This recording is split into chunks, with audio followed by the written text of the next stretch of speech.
안녕하세요.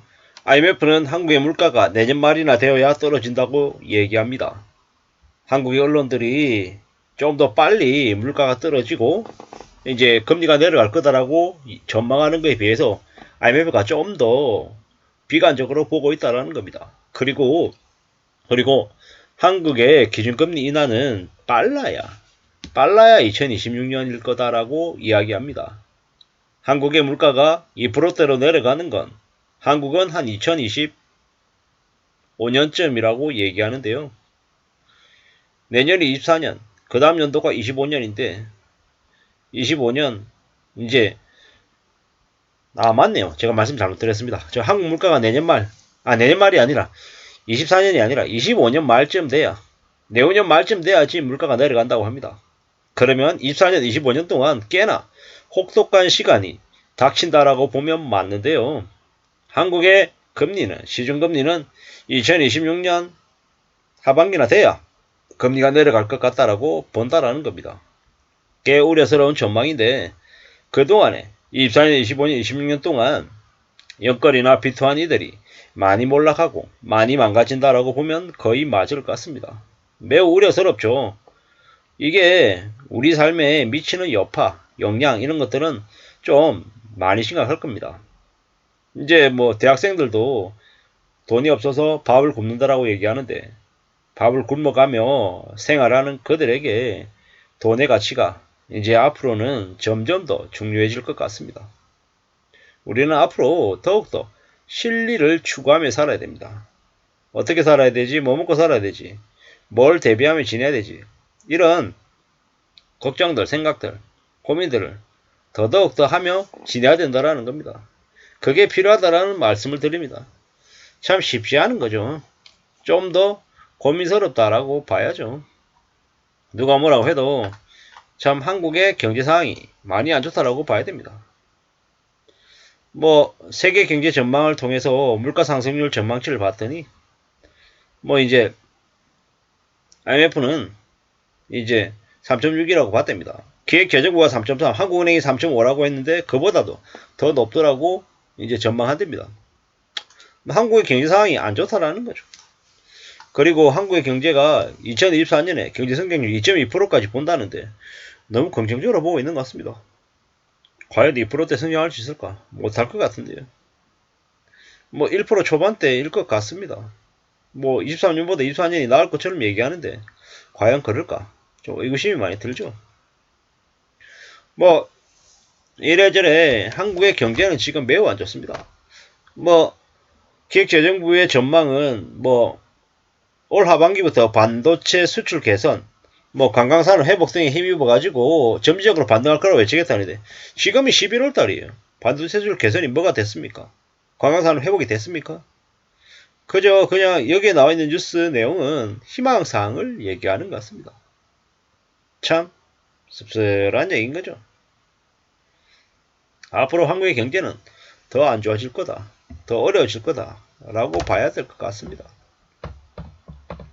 뭐 물가가 나아지는 게 매우 더디고 많은 사람들의 일상생활은 많이 어려워지고 더 충격이 닥칠 거고 이걸 어떻게 봐야 되나 앞으로 어떻게 되려나 이런 생각 저런 생각 참 많은 고민들 많은 생각들이 자꾸 드는데요.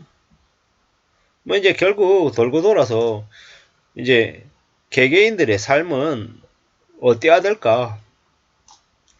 뭐 물가가 여전히 높을 거다라는 건 뭐 2023년 말부터 해서 24년, 25년, 26년 실업률 계속 올라가고 사람들의 가처분 소득 줄어들고 연끌이나 비트한 이들이 빚 갚느라고 허덕이지만 그래도 그런 와중에도 여전히 물가가 잡히지 않는다라는 건 저 경제적인 어려움이 좀 더 길어질 것 같다. 뭐 이런 생각들로 이어지지 않나라는 생각을 해봅니다. 물가가 내년 말에 떨어진다. 내년 말 아니고 내후년 말일 것 같아. 이게 제가 이제 드리고 싶은 이제 얘기인 거고 뭐 제 얘기가 무조건 맞다. 무조건 틀리다.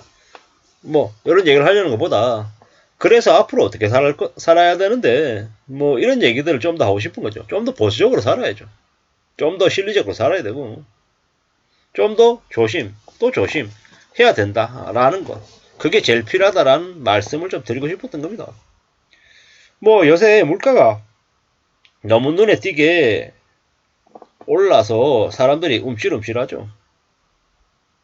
연말에 뭐 뷔페 이런 것들, 호텔 뷔페 뭐 18만원. 와, 깜짝 놀라는 거죠. 도대체 그 18만원씩이나 주고 호텔 뷔페를 먹으러 가는 사람들은 누구일까? 이런 생각이 들고, 또 다른 한켠에서는 만원짜리 국밥도 비싸다고 뭐 주문을 했다 말았다 막 이런 사람들이 있는데, 참 양극화가 점점 더 심해지나 보다, 뭐 이런 생각도 들고요. 뭐 러시아 우크라이나 전쟁도 계속되고 있고, 뭐 이스라엘 전쟁도 계속되고 있고, 이게 지금 전쟁이 두 곳에서나 빵 터져가지고 저러고 있는데, 이게 별거 아닌 것처럼 얘기하는 사람들은 참 다 가짜인 것 같다라는 생각도 더더욱 더 들죠. 1980년대였나요? 1980년 초반 중동에서 이제 제1차 올쇼크 뭐 이런 것들은 이제 사태를 이렇게 맞았죠. 뭐 그러면서 뭐야, 그 당시에 한국의 물가 상승률이 27%, 28%막 이랬어요. 경제 성장률 마이너스 보였고, 뭐 그때만큼이나 지금이 상이 안 좋다라는 얘기도 바다하고요.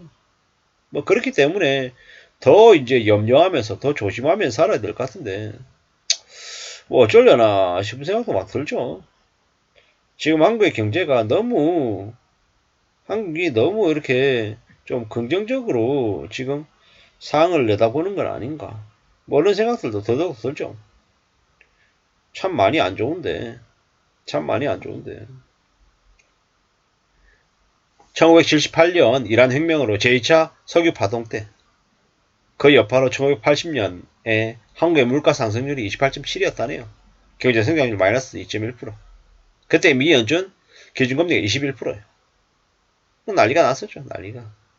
지금 이제 그와 유사한 모습들이 보일 거다라고 얘기한다는데, 참 우려스럽죠. 러시아 러시아 우크라이나 전쟁 때문에 원자재 시장이 1970년대 이후 가장 큰 충격을 받은 상황에서 이스라엘 하마스 전쟁까지 터졌으니까 이제 글로벌 인플레이션이 이제 심해진다라고 하죠. 중동상 원유 의존도가 70%고 식량 자급률이 45%밖에 안 되는 한국은 더 큰 인플레이션 충격을 겪는다라는 거. 대응책이 필요한데 앞으로 시간이 좀 더 걸릴 것 같다라는 생각이 듭니다. 이상입니다.